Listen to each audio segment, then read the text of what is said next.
lakhs per annum. So you will get maximum deduction.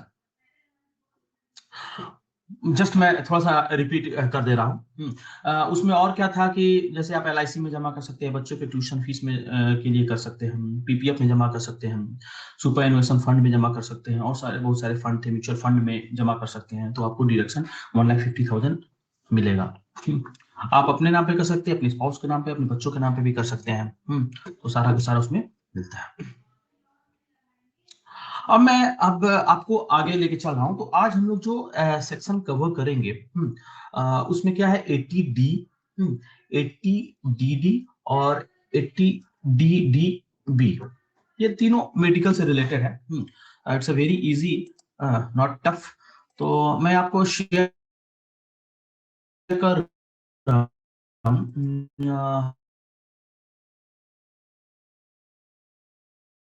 आपके mobile में या तो लैपटॉप में आया होगा, ठीक है। तो इस डिडक्शन चैप्टर को और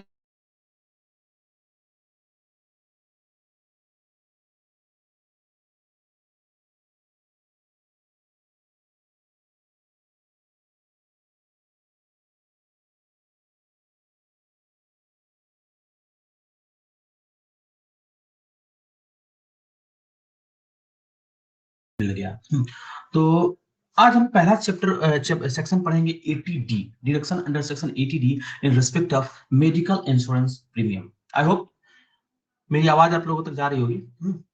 तो is voice clear? Okay, so voice clear हो रहा हो तो आप लोग मुझे चैट के सहारे बता दीजिएगा। हाँ, कुछ भी दिक्कत हो रही होगी तो मैं आप लोग को हेल्प करूंगा, ठीक है। तो चलते हैं deduction under section 80D in respect of medical insurance premium. आप लोग आप या आपके घर वाले कोई भी मेडिकल के लिए पैसा जमा करते, देखिए जी 80C था लाइफ इंश्योरेंस का, उसमें मेडिकल नहीं था। वो जस्ट लाइक इन्वेस्टमेंट बोलिए, या फैटल हो जाने के बाद, डाई हो जाने के बाद तो पैसा मिलता है। लेकिन ये क्या मेडिकल है कि आप जानते हैं तरह तरह की बीमारियां आजकल हो रही हैं। तो उसमें क्या होता है, लोग इंश्योरेंस लेते हैं, मेडिकल इंश्योरेंस। मेडिकल इंश्योरेंस क्या है, आप एक बार एक मिनट, 1 मिनट,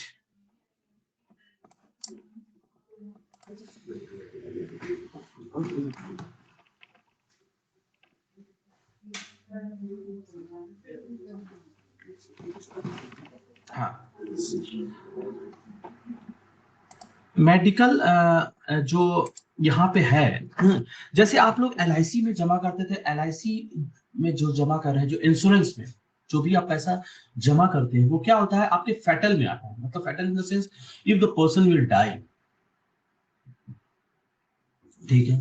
अब डाई के अलावा भी तो है, मान लीजिए कि डे टू डे हम लोग हॉस्पिटल में भर्ती हो जा रहे हैं, 1 दिन के लिए, 2 दिन के लिए, या तो किसी का ऑपरेशन हो जा रहा है, आंख का ऑपरेशन हो रहा है, जो सारी चीजें, तो हम लोग क्या करते हैं, मेडिकल इंश्योरेंस भी लेते हैं। मेडिकल इंश्योरेंस का नेचर क्या है जी, कि आपके डे टू डे जिंदगी में अगर आप कभी हॉस्पिटल में चले जा रहे हैं, या आपके ट्रीटमेंट में कुछ खर्चा लग रहा है, आप जीवित है लेकिन ट्रीटमेंट में खर्चा लग रहा है, तो उसके लिए अलग इंश्योरेंस लिया जाता है, जिसको मेडिकल इंश्योरेंस बोला जाता है, फॉर द मेडिकल ट्रीटमेंट। तो वो अगर लीजिएगा तो उसमें भी आपको डिडक्शन है, 25,000 तक नॉर्मली डिडक्शन है, और अगर सीनियर सिटीजन है तो उसको 50,000 रुपए तक है। तो इस सेक्शन में नॉर्मल सारी चीजें बताई गई है कि किसको मिलेगा। तो इंडिविजुअल को मिलेगा और HUF को, क्योंकि देखिए जो पर्सन का जो डेफिनेशन है, that is very very important in each and every section of the deduction. You will get that कि ये डिडक्शन जो है वो किसको मिलेगा, ये डिडक्शन किसको मिलेगा। तो वो नॉर्मली आपको याद रखना पड़ेगा कि हाँ, इंडिविजुअल को मिलेगा और HUF को मिलेगा। ब्रैकेट में लिखा हुआ है रिस्पेक्टिव ऑफ रेसिडेंशियल स्टेटस, क्योंकि देखिए जी हम लोग फिर पीछे जा रहे हैं। रेसिडेंशियल स्टेटस वाले चैप्टर में, रेसिडेंशियल चैप्टर में 6(1) था, 6(6) था। तो पढ़े थे कि रेसिडेंट नॉन रेसिडेंट 2 होते हैं। इंडिविजुअल के अंदर रेसिडेंट नॉन रेसिडेंट होते हैं।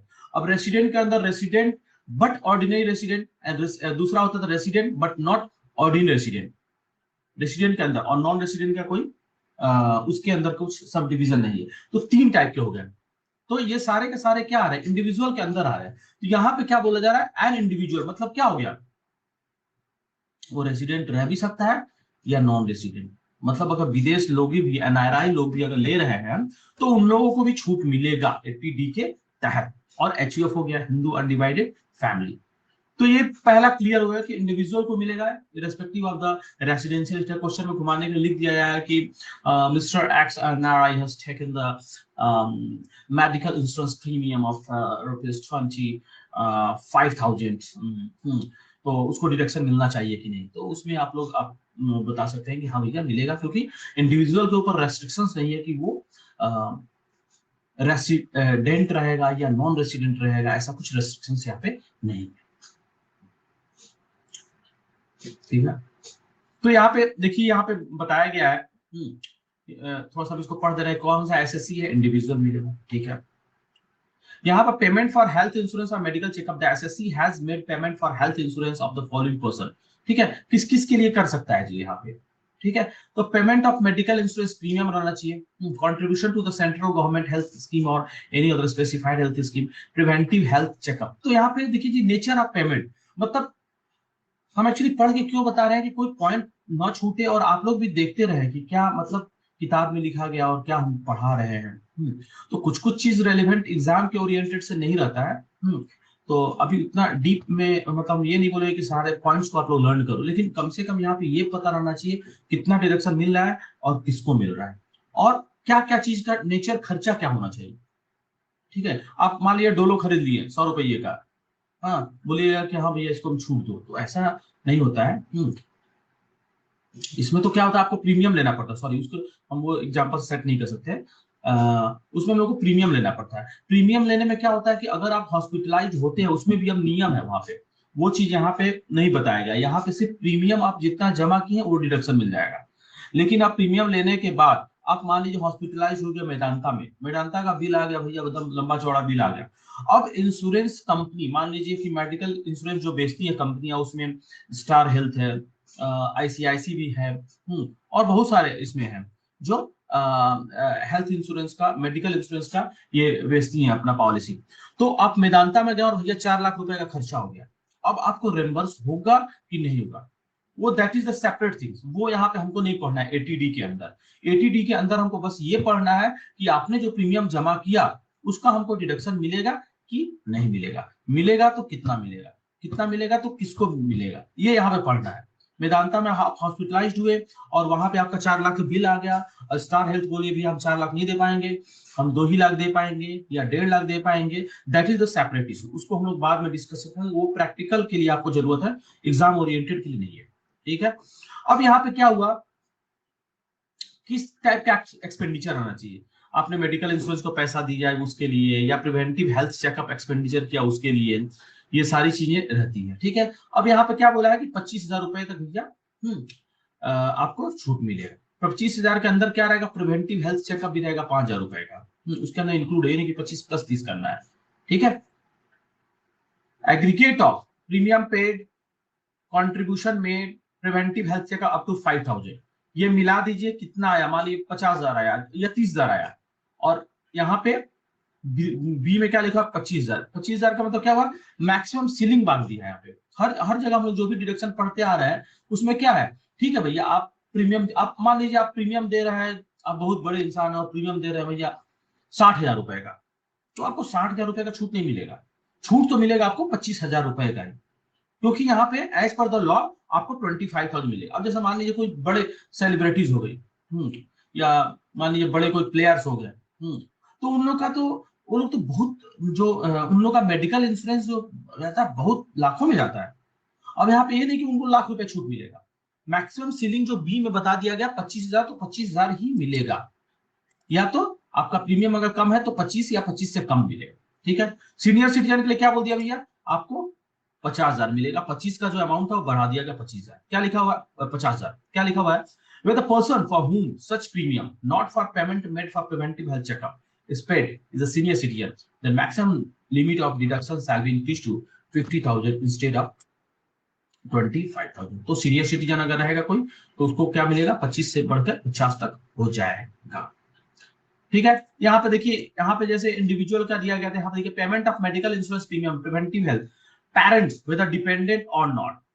मान लीजिए आप, आपकी बीवी और आपके बच्चे हैं, ठीक है, अब आपके पेरेंट्स के ऊपर भी खर्चा किए हैं, तो पेरेंट्स का भी डिडक्शन मिलेगा। तो उसमें कितना मिलेगा, 25,000 रुपया उनको भी मिलेगा। सीनियर सिटीजन क्या हुआ, 25 से बढ़ के 50,000 जाएगा। Where the person for whom such premium is paid is a senior citizen, then maximum limit of deduction shall be 25 to 50,000 हो जाएगा 25,000 वाले। बस नॉर्मल इसको याद रखना है कि देखिए भैया, अगर प्रिवेंटिव दे तो सिर्फ 5,000 होगा, लेकिन ये प्रिवेंटिव क्या उसमें इंक्लूड है, हमको जो टोटल, हम मान लीजिए कि 60 साल के नीचे में हम बनते हैं, सीनियर सिटीजन का डेफिनेशन क्या 60 के ऊपर का। अगर 60 के नीचे नॉर्मल एक इंसान है, 40 साल, 45 साल, 50 साल, 20 साल, 22 साल जो भी है, तो उसको कितना मिलना चाहिए, 25,000 के अंदर क्या 5,000 रुपया आपको प्रिवेंटिव हेल्थ चेकअप के लिए मिलता है, वो इंक्लूड रहता है। ठीक है, अब सीनियर सिटीजन हो गया तो 25 के बदले 50 हो गया बस, और इसमें कुछ नहीं है। एचयूएफ, क्योंकि देखिए यहाँ पे पहले ही हम लोग पढ़ लिए थे कि इंडिविजुअल एंड एचयूएफ, तो एचयूएफ में भी क्या मिलेगा, लोअर ऑफ द फॉलोइंग। कितना है जी लोअर ऑफ द फॉलोइंग, या तो प्रीमियम पेड, प्रीमियम पेड अगर मान लीजिए 12,000 रुपया दिया गया है और मैक्सिमम डिडक्शन 25,000 है, कितना छूट मिलेगा जी, 12,000 रुपए। सीनियर सिटीजन के लिए क्या हो जाएगा आपका, 25 की जगह में क्या हो जाएगा 50,000। अब ये फ्लैट यहाँ पे रेट नहीं है, हमेशा देखिएगा कि this is not the flat premium कि फ्लैट 50,000 ले लो, नहीं भैया। अगर आपका 50 से कम होगा, आप प्रीमियम 5,000 ले रहे हो तो 5,000 का डिडक्शन मिलेगा। इट्स नॉट रिक्वायर्ड दैट आपको 50 देना ही है। तो जितना प्रीमियम आप पेड कर रहे हो या 25,000 रुपया, और सीनियर सिटी में जितना प्रीमियम दे रहे हो या 50,000 रुपया, विच एवर इज लोअर। ठीक है,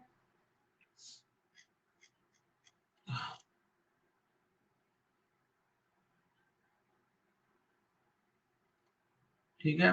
मोड ऑफ पेमेंट क्या रहना चाहिए, ये देखिए बहुत इंपॉर्टेंट चीज है, जो मोड ऑफ पेमेंट, अगर प्रीमियम का जो पेमेंट करते हैं जी, देखिए अब धीरे धीरे हम लोग क्या हुआ, डिजिटलाइजेशन जा रहा है, कैश हट रहा है। द प्रीमियम और medical expenditure must be paid by any mode other than cash, any mode other than cash, cash में नहीं होना चाहिए। या तो आप पेटीएम करो या बैंक से करो। यूएस में इसको जेल जेल जेल बोला जाता है, जो हम लोग पेटीएम यहाँ बोलते हैं वहां पर बोला था जेल, ZELL जेल। हाँ, तो कुछ भी करो, या तो एनईएफटी करो, आरटीजीएस करो, जो भी करना है कीजिए, लेकिन कैश में पेमेंट मत कीजिए। ठीक है, यहाँ पे हाउएवर, हाउएवर का मतलब एक्सेप्शन। हाँ, क्या लिखा हुआ है, payment shall be made by any mode including cash in respect of any sum paid on account of preventive health checkup. अगर प्रिवेंटिव हेल्थ चेकअप का देखिए 5,000 रुपए का कुशन दिया गया है कि नहीं, आपका मान लीजिए प्रीमियम ले लिए और प्लस प्रिवेंटिव हेल्थ चेकअप आपने 5,000 कराया, तो आप 25 से ऊपर नहीं जाना चाहिए। तो कितने लोग नहीं जानते, मान लीजिए कि मान लीजिए आप प्रीमियम 10,000 रुपए दे रहे हैं, ठीक है, 5,000 रुपए का प्रिवेंटिव हेल्थ चेकअप क्या कहते हैं, कैश में भी आप दे सकते हो।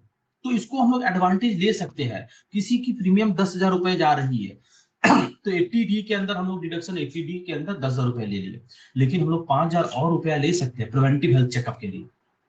इसका तो कोई सबूत नहीं मांग रही गवर्नमेंट। हाँ भैया, प्रिवेंटिव हेल्थ चेकअप आपको 5,000। अब देखो, आज हम लोग झूठ भी नहीं बोल रहे हैं, आज कोई भी बंदा है, कोई भी लड़का है, कोई भी लड़की हो, मदर फादर आपके घर में या सिस्टर कोई भी है, हाँ, आज उसके मतलब अगर 365 दिन में देखे तो कितने की दवा तो आ ही जाता है। कभी बाम आ गया, तो कभी डोलो आ गया, तो कभी कॉम्बी फ्लेम आ गया, तो कभी कुछ भी आ गया। दवा दारू तो चलता रहता है, जरूरी नहीं है कि हॉस्पिटलाइज होना है, बट दवा दारू चलता रहता है। हॉस्पिटल के पास जाते हैं, टाइफाइड हो गया तो डेंगू हो गया, हाँ, तो वो सब हम लोग जाते ही रहते, तो उसको हम लोग प्रिवेंटिव हेल्थ चेकअप का नाम देकर उसमें पैसा 5,000 रुपए का उसमें डिडक्शन हम लोग ले सकते हैं। यहाँ तक ठीक है। यहाँ पे देखिए और क्या बोला है, payment made out of, payment out of taxable income, इसको एक और पढ़ रहे, ये सब क्या कंडीशंस है। Amount must be paid out of income which is chargeable to tax, however it is not necessary that such income relates to current year। ये नॉर्मल हो गया, इसका कुछ ज्यादा यहाँ पे आपके एग्जाम के नजरिए से नहीं है, कि अब जो भी हम लोग खरीदेंगे दवा या प्रीमियम का, इंश्योरेंस का प्रीमियम जमा करेंगे, वो तो भैया हम अपने जो मेरे पास पैसा रहेगा उसी से करेंगे, और पैसा कहाँ आता है, इनकम से आता है कि नहीं। कहीं काम करते हैं, पैसा मिल रहा है, फिर हम लोग क्या कर रहे हैं, उसमें इंश्योरेंस प्रीमियम ले रहे हैं, तो वो ज्यादा ये नहीं।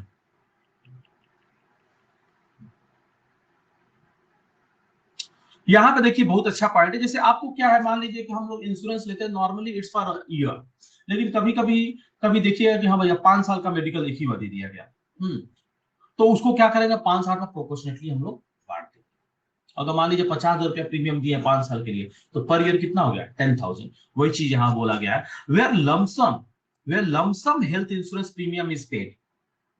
मतलब क्या हुआ लमसम के मतलब 5 साल का हम लोग एक ही बार पेमेंट किया, single premium covering insurance for more than a year, then deduction is available on proportionate basis. ये नहीं कि 50,000 का 50,000 हम पूरा एक ही साल में दिखा दिए, नहीं। देखिए 50 का मान लीजिए एग्जाम्पल, 25 और 50 देने में थोड़ा सा आदमी कंफ्यूज हो जाता है, क्योंकि उसमें भी स्टैंडर्ड डिडक्शन 25,000 नॉर्मल के लिए, और ये इसके सीनियर सिटीजन के लिए आपका क्या 25,000 रुपया। तो मैं एग्जाम्पल अलग से थोड़ा हट के दे रहा हूँ कि मान लीजिए आपने 6 साल का प्रीमियम लिया एक ही बार में, एक मुफ्त लमसम, और सिंगल प्रीमियम दिया आपने 60,000। मान लीजिए अभी क्या चला 23-24 2023 टू 2024, अब 6 साल का दे दिए हैं, तब क्या होगा 23-6-29 2029 टू 30 तक वो जाएगा। तो हम क्या करेंगे, 60,000 को प्रोपोर्शनेटली बांट देंगे हर साल। देखिए इसमें दूसरा और एक क्वेश्चन आता है कि जैसे मान लीजिए अभी 21 नवंबर, ये जस्ट हम थोड़ा सा बता दे रहे हैं क्योंकि कभी कभी थोड़ा सा मिस्टेक हो जाता है। मान लीजिए अभी 21 नवंबर 2023 को मैंने लिया 6 साल के लिए प्रीमियम, तो अभी ऑफलाइन क्लास रहता तो हम आपसे पूछते भी कि अभी जो 23-24 अभी जो बचा हुआ है, मतलब नवंबर बचा हुआ है, दिसंबर जनवरी फरवरी मार्च, ये 4 महीना बचा हुआ है, और प्लस नवंबर का 10 दिन 9 दिन बचा हुआ है, ठीक है। तो 60,000 का प्रीमियम दिया 6 साल के लिए, तो इस 23-24 में हम कितना चार्ज करेंगे। तो इसमें नॉर्मल लोग प्रोपोर्शनेट निकालने लगते हैं कि 1 ईयर के लिए 10,000 हुआ तो डिवाइड बाय 365 या डिवाइड बाय 12, तो 1 मंथ का आया तो हम 4 मंथ का इसमें चार्ज करेंगे। नो, आप इसको 6 साल में इक्वल बांट सकते हैं, 10,000 रुपया पर ईयर प्रोपोर्शनेटली। वो सब जरूरत नहीं है कि भैया 4 ही महीना का यहाँ पे इंश्योरेंस लेना है, ठीक है। आगे चलते हैं, तो वही यहाँ पे लिखा होगा where lump sum health insurance is paid covering insurance for more than a year, the deduction is available on proportionate basis. तो प्रोपोर्शनेट बेसिस पर ले लीजिए। और दूसरा बात यहाँ पे देखिए सीनियर सिटीजन के लिए बोला गया है, pair need not B A senior citizen but person insured must be a senior citizen. अगर मान लीजिए हम पैसा दे रहे हैं अपने पापा के लिए, हाँ मान लीजिए हम सीनियर सिटीजन, लेकिन मेरे पापा सीनियर सिटीजन है, तो सीनियर सिटीजन का डिडक्शन है 50,000, वो मुझे मिलेगा। यहाँ पे सीनियर सिटीजन का देखिए डेफिनेशन दिया गया है, मैंने जो who is of the age of 60 years or more at any time during the relevant previous year। अब सीनियर सिटीजन किसको बोलेंगे, अगर मान लीजिए आपका दिसंबर में एग्जाम है, तो दिसंबर में एग्जाम है, तो मान लीजिए इस हम प्रीवियस ईयर की बात करें 23-24, तो 23-24 में किसी दिन वो 60 का हो जाए, या 60 से ज्यादा होगा तो 60 ईयर्स माना ही जाएगा, लेकिन अगर 60 का हो जाए, मान लीजिए उसका किसी का जन्मदिन है 21 नवंबर 2023, 21 नवंबर 2023 को उसका बर्थडे है, 59 खत्म होकर 60 हो जाएगा, तो इस प्रीवियस ईयर के लिए वो सीनियर सिटीजन कहलाएगा, ठीक है। यहाँ पे बहुत सारे क्वेश्चन है, बहुत अच्छा क्वेश्चन है, डिपेंडेंट नॉन डिपेंडेंट, क्योंकि देखिए जी यहाँ पे पहले ही बता दिया गया था कौन कौन होगा। हाँ यहाँ पे सारे डिपेंडेंट भी हेल्थ इंश्योरेंस स्पाउस और डिपेंडेंट चिल्ड्रन। देखिए आप हम अभी जो 3 सेक्शन अभी पढ़ा जाएगा, एटीडी, एटीडीडी, एटीडीडीबी, ये तीनों में डिपेंडेंट वर्ड आएगा, हु इज द डिपेंडेंट, ठीक है। तो डिपेंडेंट का एक होता है डिपेंडेंट रिलेटिव, एक डिपेंडेंट चिल्ड्रन, ठीक है। तो डिपेंडेंट रिलेटिव क्या हो गया, जो खासम खास मैं, वाइफ, बच्चे, मम्मी पापा, मतलब they are the very very dependent on me, ठीक है, उसको हम लोग क्या बोलते हैं, डिपेंडेंट रिलेटिव। डिपेंडेंट चिल्ड्रन का है, देखिए यहाँ पे डिफिनेशन भी दिया गया डिपेंडेंट चिल्ड्रन का, children are said to be dependent if their own resources are not sufficient enough to support them। अब देखिए चिल्ड्रन बोल दिया, नॉर्मली क्या होता है इंडिया में, तो भैया जब भी चिल्ड्रन 25 साल तक भी रहे तो डिपेंडेंट ही कहलाएंगे, कभी कभी बाहर के केस में क्या होता है कि थोड़ा सा अलग हो जाता है, वो 18 साल के बाद ही निकल जाते हैं और वो अपना they are just creating own resources, खुद का रिसोर्सेज बनाते हैं, खुद का लालन पालन जो भी खाना पीना रहना आप मेंटेन करते हैं। तो यहाँ पे डिपेंडेंट चिल्ड्रन का मतलब बहुत इंपॉर्टेंट है। देखिए, children are said to be dependent if their own resources. अगर जो चिल्ड्रन कमा रहे हैं, मान लीजिए चिल्ड्रन बड़ा भी हो गया, अगर मान लीजिए 5 6 साल 7 साल 8 साल 10 साल तो कमा ही नहीं रहा भैया, उसका ओन रिसोर्सेज है ही नहीं, पेरेंट्स ही दे रहे हैं, तो वो डिपेंडेंट ऑब्वियस होगा ही, उसमें दो राय नहीं है। लेकिन अगर चिल्ड्रन बड़ा हो गया है और कुछ कमा भी रहा है, लेकिन उसका पूरा रिसोर्सेज वो खुद से फुलफिल नहीं कर पा रहा है, तो वो डिपेंडेंट कहलाएगा। Children are said to be dependent if their own resources are not sufficient enough to support them. ठीक है, तो 80D 80DD ये डिपेंडेंट चिल्ड्रन और डिपेंडेंट रिलेटिव का आप लोग थोड़ा सा याद रखिएगा। देखिए जी, यहाँ पे भी क्वेश्चन है, कंप्यूट द डिडक्शन अंडर से 80D इसको कीजिएगा। एक्स के लिए, स्पाउसेस के लिए, डिपेंडेंट के लिए, सन नॉट डिपेंडेंट है तो वो नहीं मिलेगा। अच्छा, सॉल्यूशन ही हम पढ़ दे रहे हैं। ब्रदर है तो नहीं मिलेगा, mother in law not eligible, grand parents not eligible. तो ये सब क्या चीज है, ये रिलेटिव्स का डेफिनेशन है, तो ये करिएगा तो आपको समझ में आएगा। ये क्वेश्चन 40 41 27 28 ये सारा चीज आप लोग कीजिएगा। अभी देखिए यहाँ पे क्या है, 80DD। तो 80D में आपको बस मोटा मोटी ये पढ़ना है किसको मिलता है, इंडिविजुअल को, रेसिडेंट को, नॉन रेसिडेंट हो, किसी भी रहेगा। एचयूएफ को मिलेगा, कितना मिलेगा 25,000। सीनियर सिटीजन के लिए 50,000 पड़ जाएगा। 25,000 के अंदर का प्रिवेंटिव हेल्थ चेकअप भी है, 50,000 के भी अंदर प्रिवेंटिव हेल्थ चेकअप है, कितना है 5,000 रुपीज है। हाँ, किसको किसको मिलेगा, मेरे को, मेरे स्पाउस को, मेरे डिपेंडेंट चिल्ड्रन। ठीक है, अब आ रहे हैं हम लोग 80DD in respect of maintenance of dependent disable relative. Dependent है और डिजेबल है रिलेटिव। तो यहां पे देखिए डिपेंडेंट रिलेटिव जो कि डिजेबल है। यहां पे देखिए क्या है जी, resident in individual and resident HUF. Resident रहना चाहिए यहाँ पे, रेसिडेंट। देखिए पहले में ये भी ध्यान देने की बात है कि 80D में क्या बोला गया था, सिर्फ बोला गया था इंडिविजुअल। दिखा दे रहा हूं, देखिए इंडिविजुअल वर्ड यूज किया था, इंडिविजुअल। यहाँ पे रेसिडेंट इंडिविजुअल या non resident individual word use नहीं किया था। यहाँ पे इंडिविजुअल एंड और एन एचयूएफ वर्ड यूज किया था। ठीक है, लेकिन यहाँ पे 80DD में क्या कर दिया है, यहाँ पे रेसिडेंट वर्ड यूज किया गया है 80DD में।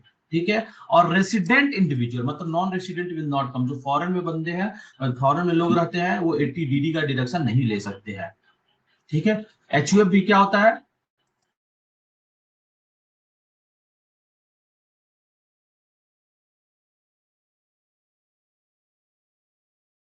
डिसेबल बता दिया जाएगा कि क्या है, कुछ कितना परसेंटेज रहता है। लेकिन आपको जो याद करना है वो क्या है, सिर्फ समझना है,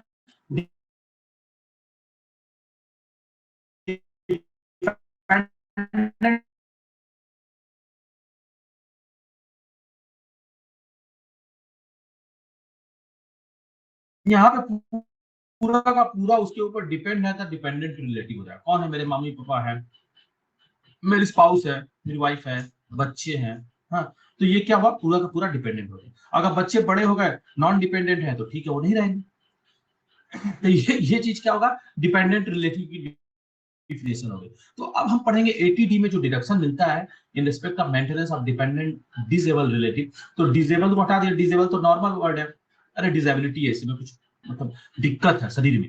तो डिपेंडेंट रिलेटिव क्या होगा, जो कि फुल्ली इंडिविजुअल के ऊपर for the support and maintenance के लिए डिपेंड है, वो डिपेंडेंट रिलेटिव हो गया। रिलेटिव का डेफिनेशन वैसे बहुत बड़ा है। रिलेटिव का जब डेफिनेशन लेंगे तो दूल्हा पक्ष और दुल्हन पक्ष दोनों में लिया जाता है रिलेटिव में। लेकिन डिपेंडेंट रिलेटिव में खासम खास इन द सेंस कि जैसे हम हैं तो बस मेरे मम्मी पापा, हम, वाइफ, बच्चे।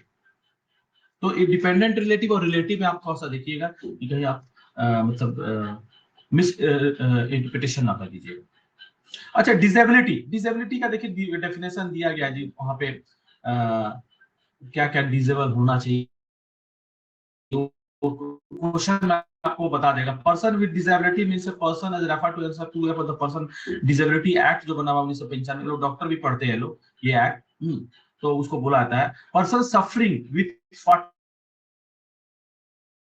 40% or more of one of the disability.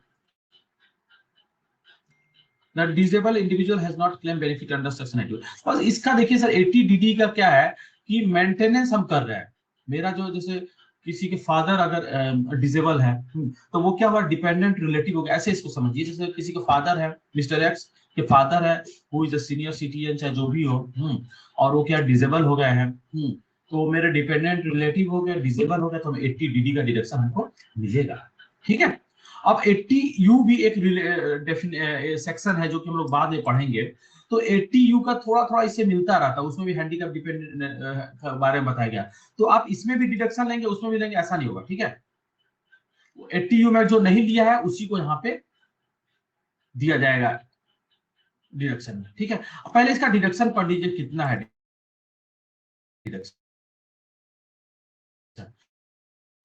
Quantum of deduction कितना है जी? रिलेटिव इज सफरिंग सीवियर का मतलब होता है भयानक, भयानक डिसेबिलिटी से अगर सीवियर वर्ड यूज किया रहेगा तो 1,25,000, और relative is suffering from disability but not severe, और छोटा मोटा सीवियर नहीं है तो 75,000। तो इसमें क्या है 75,000 for normal disability and severe disability के लिए 1,25,000। देखिए यहाँ पे मैं बहुत अच्छा मार्किंग किया हूँ, deduction shall B irrespective of actual expenditure incurred, that is deduction is statutory in nature। यहाँ पे क्या है डिडक्शन है फ्लैट है डिडक्शन की। मान लीजिए अगर सीवियर डिसेबिलिटी है और उसने 5 रुपया भी खर्चा किया है तो भी आप डिडक्शन ले सकते हो 1,25,000, ऐसा लॉ बोलता है। बहुत लोगों को अगर समझ में नहीं आएगी तो भैया मान लीजिए कि आप 5,000 या 10,000 या 20,000 रुपया खर्चा किए तो 20,000 रुपया ले देंगे, ऐसा नहीं। यहाँ पे जितना भी खर्चा कर रहे हो, अगर 2 लाख खर्चा करो तो भी 1,25,000 ही मिलेगा, और 2 रुपया भी कर रहे हैं तो 1,25,000 मिलेगा। और जो सीवियर नहीं है 2 रुपया करोगे तो 75,000 मिलेगा, 2 लाख भी करोगे तो 75,000। Means it's a flat deduction, it's not dependent और it is irrespective of your actual expenditure. ठीक है।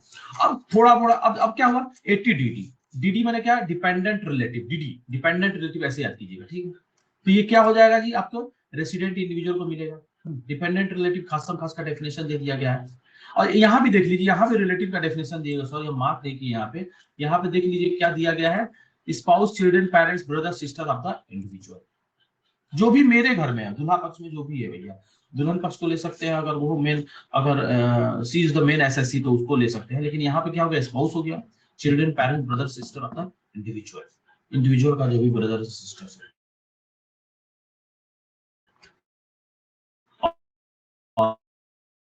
और एक्चुअल तो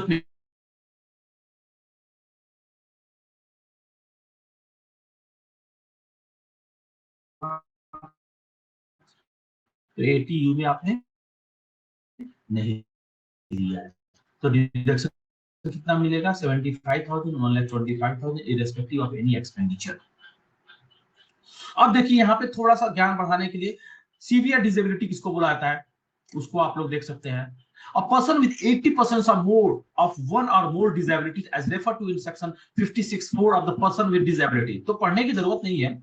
अगर जैसे मान लीजिए किसी की आईज में प्रॉब्लम है, जैसे मेरे फ्रेंड के भी आईज में प्रॉब्लम था, उसको 80% अगर बना लेगा तो सीवियर डिसेबिलिटी उसको बेनिफिट ही बेनिफिट है। बस में चढ़ेगा नो टिकट, स्कूल फीस में माफ है, बहुत सारी चीजें हैं। हाँ तो ये डिसेबिलिटी कोई भी चीज जैसे आप मान लीजिए विजिबल का किसी को दिख नहीं रहा है, चाहे कम दिख रहा है, या पैर का, तो उसमें परसेंटेज होता है। तो 80% अगर कर दिया गया person with 80% of more of one of the disability, तब उसको क्या किया जाएगा उसको सीवियर डिसेबिलिटी के अंदर रखा जाएगा। अब देखिए जी यहाँ पे भी कुछ आप थोड़ा सा पढ़ सकते हैं कि जैसे मेडिकल सर्टिफिकेट, हाँ तो लगाना ही पड़ेगा, तो सब बोलेगा कि मेरे को डिसेबिलिटी है। जैसे आज मान लीजिए अगर हम लोग कहीं जैसे सर्टिफिकेट लगाना पड़ता है, जैसे बिलो प्रॉपर्टी लाइन का या कुछ भी, तो आपको सर्टिफिकेट देखा जाता है। तो उसी तरह यहाँ भी अगर डिसेबिलिटी की बात आई तो certificate issued by the medical authority, certificate issued by the medical authority आपको लगाना पड़ेगा।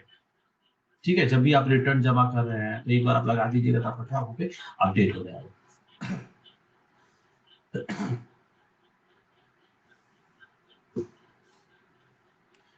देखिए यहाँ पे क्या बोलता है रिवीजन ऑफ मेडिकल सर्टिफिकेट। कभी कभी क्या होता है ठीक है पहले 70% था, लेकिन धीरे धीरे क्या होता है विजिबिलिटी उसकी आंख से दिखाई कम दे रही है, तो उसको रिवीजन भी जैसे करेंगे तो उसको 80% का इशू कर देंगे, तो वहां जाके अपडेट करना पड़ेगा हम लोग को। ठीक है। अब देखिए यहाँ पे एक आया क्वेश्चन डीडीबी। अभी हम लोग क्या पढ़े, ATD medical insurance premium normal कितना 25,000, सीनियर के लिए 50,000 का है। उसके बाद डीडी, तो डीडी क्या याद कैसे करेंगे, डिपेंडेंट मतलब रिलेटिव, डिपेंडेंट रिलेटिव जो डिसेबल है उसको याद करेंगे, ठीक है।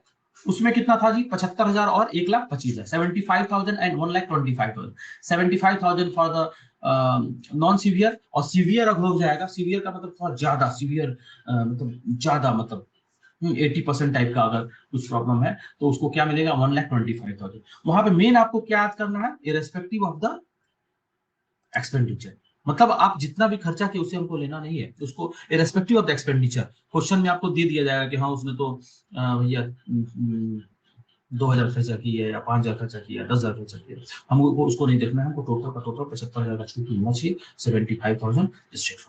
और सबको भी ये नहीं ले सकता है, जिसके अंदर ये फॉल करेगा वही लेगा डीडी का। अब हो गया डीडीबी।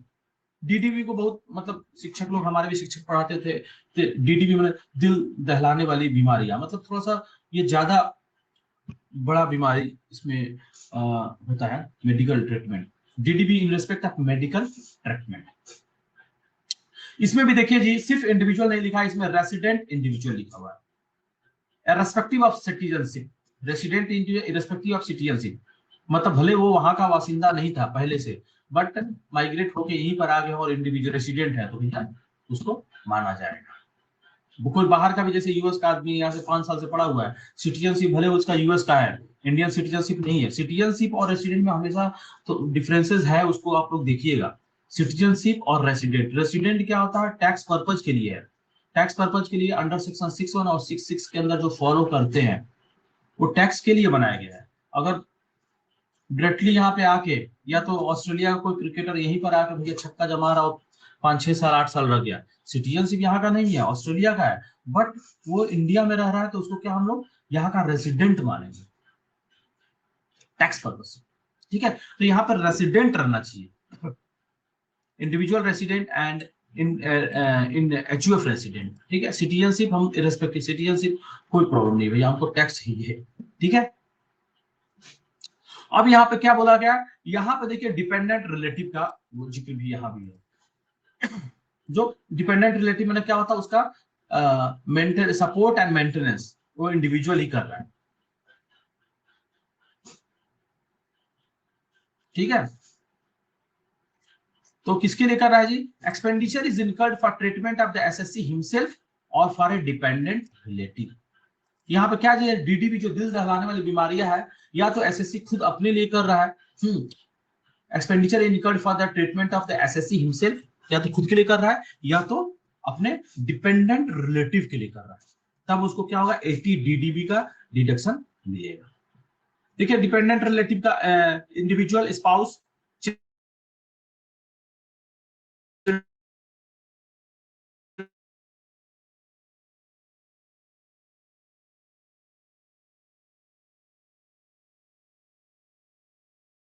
होली मैंने पूरा, और मेनली, मेनली मतलब ज्यादा, ज्यादा मैंने क्या 50% से ऊपर, 60%, 70%, मेनली डिपेंड्स, मतलब ज्यादा इसी के ऊपर डिपेंड आता है सच इंडिविजुअल और HUF for his support and maintenance.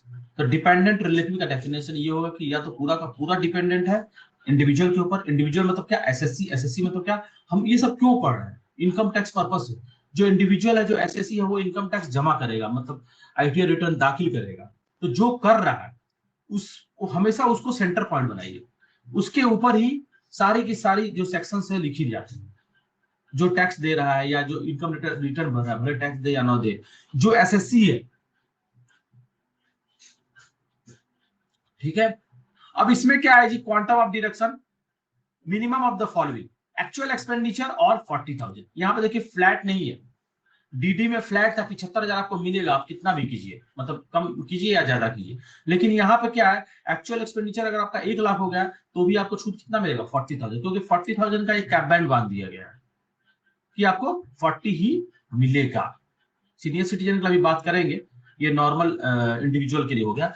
Minimum of the following, actual expenditure incurred by the assessee और 40,000। सीनियर सिटीजन के लिए क्या बोल दिया गया, इनहांस टू 1 लाख।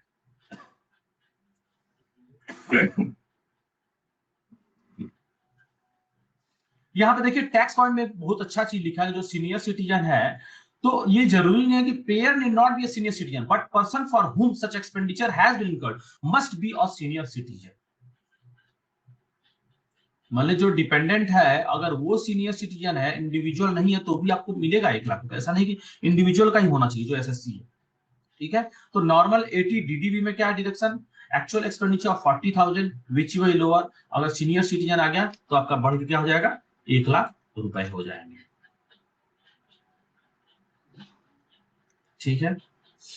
अब ये देखिए एक चीज है कि मान लीजिए अब ये हमको क्या डीडीबी का हम लोग डिडक्शन पढ़ रहे हैं, ठीक है। डीडीबी में कितना डिडक्शन है, 40,000 है। तो इंडिविजुअल जो है, जो एसएससी है, जो करदाता है, वो तो इंश्योरेंस क्लेम लेके रखा होगा ना जी। ऐसा तो नहीं है कि इंश्योरेंस क्लेम छोड़ दिए भैया हम 80 डीबी का ये ले लेंगे, क्या बोला जाता है कि डिडक्शन। अरे डिडक्शन तो अलग बात है भैया। मान लीजिए 4 लाख 5 लाख खर्चा हो गया, जो भी चीजें खर्चा हो गया, तो पैसा कौन देगा।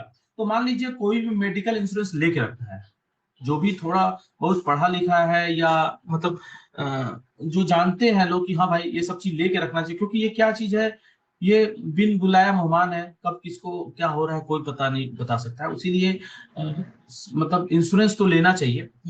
ये जो मेडिकल इंश्योरेंस है ये बहुत इंपॉर्टेंट है। ऐसा नहीं कि ये थ्योरेटिकली पढ़ाया जा रहा है। मेडिकल इंश्योरेंस आज मान लीजिए 10,000 रुपए में हस्बैंड वाइफ कवर हो जा रहा है, ठीक है। और आपको कुछ बीमारी चाहे कुछ भी ऐसा हो रहा है तो उसमें दिया है, तो अच्छी बात है। लोग को जागरूक रहना चाहिए, क्योंकि इंश्योरेंस ठीक है 10,000 रुपया खर्चा होता है, हम वो भी मानते हैं, लेकिन अब क्या है कि फ्यूचर कोई जानता नहीं है ना। तो मुद्दे पे आते हैं। तो यहाँ पे जो 40,000 रुपए का छूट तो मिलेगा, ठीक है।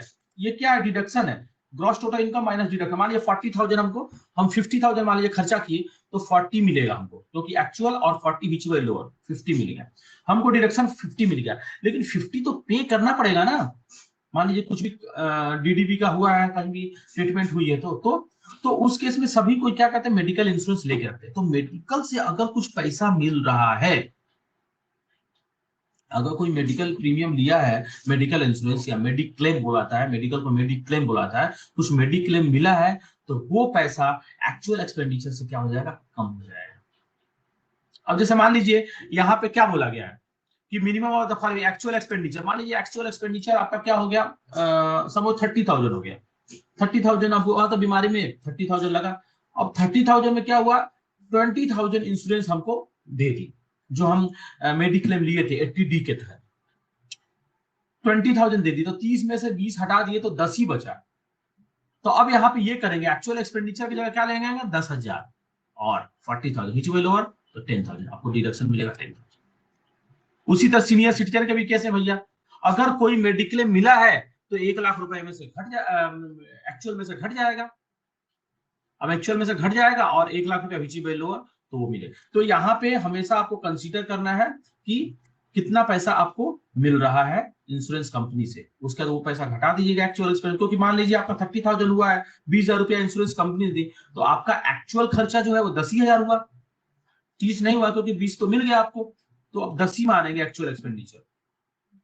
अब ये देखिए स्पेसिफाई दीजिए, ये थोड़ा देख लीजिएगा, घर में पढ़ लीजिएगा, डर डर लगता है। हाँ, अब न्यूरोलॉजिकल डिजीज, डिमेंटिया, डिस्टोनिया, बहुत सारा ऐसा है, अफ, अफासिया, तो ये सारे बीमारी का नाम है। अब देखिए सेकंड में दिया हुआ है कैंसर, ये सब।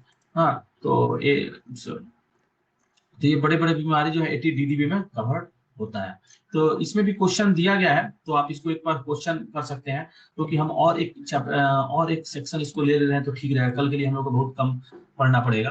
अब अगला क्वेश्चन क्या है जी, 80E deduction under section 80E in respect of repayment of loan for higher education. तो 12वीं कक्षा के पास जो भी पढ़ते हैं 12वीं कक्षा के बाद, क्लास 12 के बाद, हाँ, क्योंकि देखिए ग्रेजुएशन एक बहुत बड़ी डिग्री है, पहले माना जाता था, अभी तो ठीक है थोड़ा सा ये हो गया, लेकिन ग्रेजुएशन ऑल्सो नहीं बोला तो ग्रेजुएट है। तो 12 कक्षा के बाद after class 12 if you are doing any education then it will be counted as a higher education. तो हायर एजुकेशन में क्या होता है, आपको डिडक्शन मिलता है 80E के तहत। इसमें किसको देखिए, पहला applicable to individual irrespective of residential status and citizenship of the individual. किसी को भी मिलेगा, बस इंडिविजुअल होना चाहिए। क्योंकि देखिए एचयूएफ तो क्या, एचयूएफ को नहीं मिलता है, एचयूएफ में कौन पढ़ेगा। बोलिएगा कि एचयूएफ में क्यों नहीं दिया गया, क्योंकि क्या है उसमें भी कुछ पढ़ेंगे लोग, तो भैया ठीक है अलग अलग पढ़ेंगे तो इंडिविजुअल ही हो गया, तो इंडिविजुअल को सिर्फ मिलता है यहाँ पे इररिस्पेक्टिव ऑफ रेसिडेंशियल, वो इंडिविजुअल रेसिडेंट हो और नॉन रेसिडेंट हो कोई जरूरत नहीं है, और सिटीजनशिप सिटीजनशिप हो ना हो कोई प्रॉब्लम नहीं, सिर्फ इंडिविजुअल होना चाहिए। लोन जो लेना चाहिए आपको फाइनेंशियल इंस्टीट्यूशन से लेना चाहिए, अप्रूव्ड चैरिटेबल इंस्टीट्यूशन से लेना चाहिए, मतलब बैंक से ले सकते हैं, जैसे she had taken a loan from the financial institutions, मतलब जो bank financial institution approved charitable institution से आपको लेना चाहिए। पर्पज ऑफ लोन क्या है भैया, एजुकेशन है, ठीक है। मैं higher education for himself herself और for any other following person, किसके लिए ले सकता है, ये नहीं कि खाली हम ही पढ़ेंगे, नहीं तो बोलेगा कि भैया ये तो बहुत सेल्फिश है। हाँ, तो घर के जो भी है, जो चिल्ड्रन है, या तो उसके ऊपर ले सकते हैं,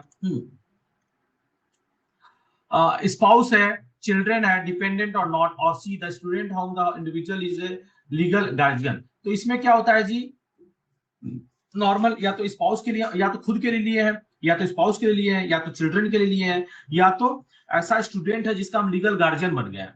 मान लीजिए कोई स्टूडेंट है, उसका कोई नहीं है, तो मैं लीगल गार्जियन बन गया, तो उसके ऊपर भी अगर मैं लोन ले रहा हूं तो उसका भी डिडक्शन मिलेगा, ठीक है।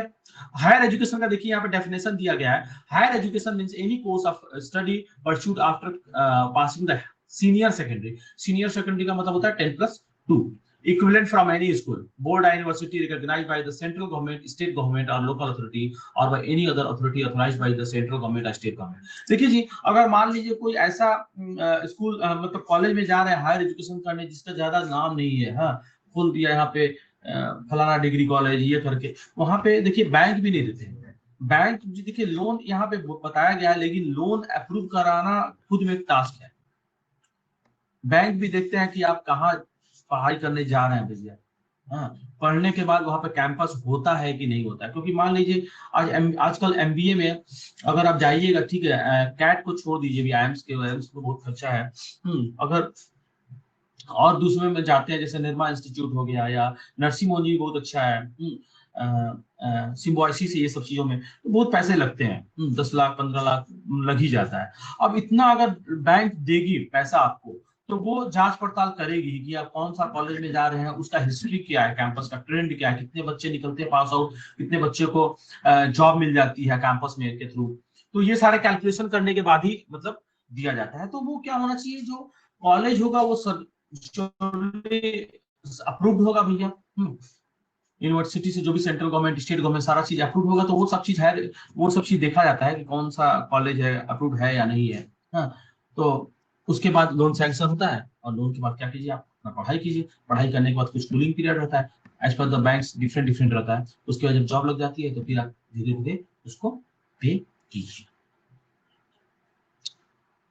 उसके बाद क्या हुआ, इंटरेस्ट उसके ऊपर देना पड़ेगा, देना तो पड़ेगा भैया, थोड़ा सा इंटरेस्ट कम रहेगा लेकिन देना पड़ेगा। The amount paid out of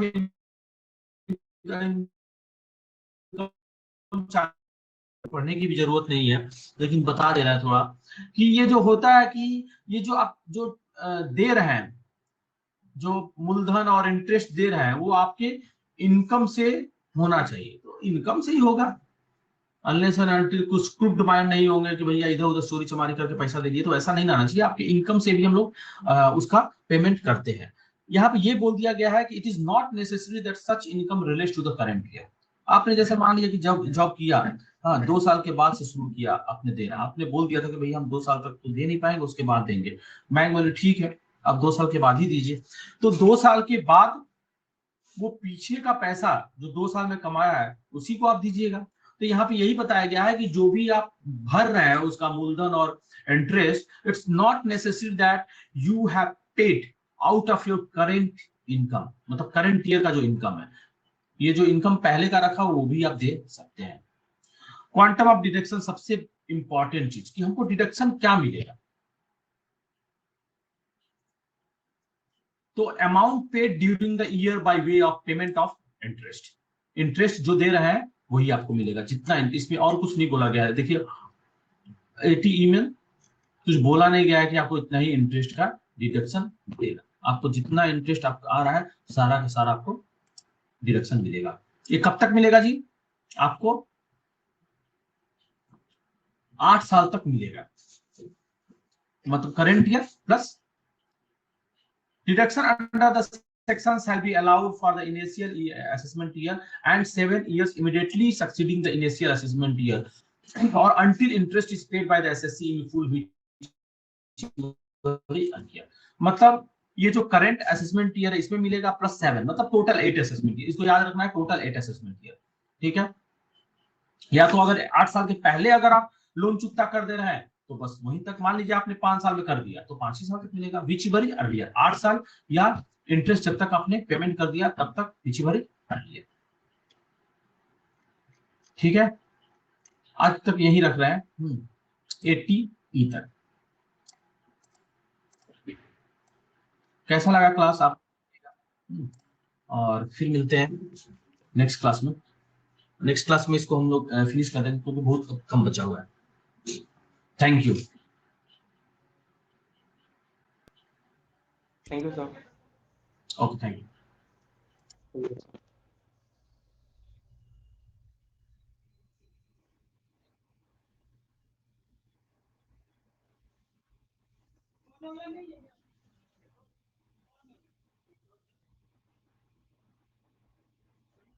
और जो लोग भी इस क्लास को जो है यूट्यूब पे देख रहे हैं और इस चैनल को सब्सक्राइब कर दें और वीडियोस को लाइक कर दें, और इसी तरह की और क्लासेस के लिए जो है चैनल पे बने रहें।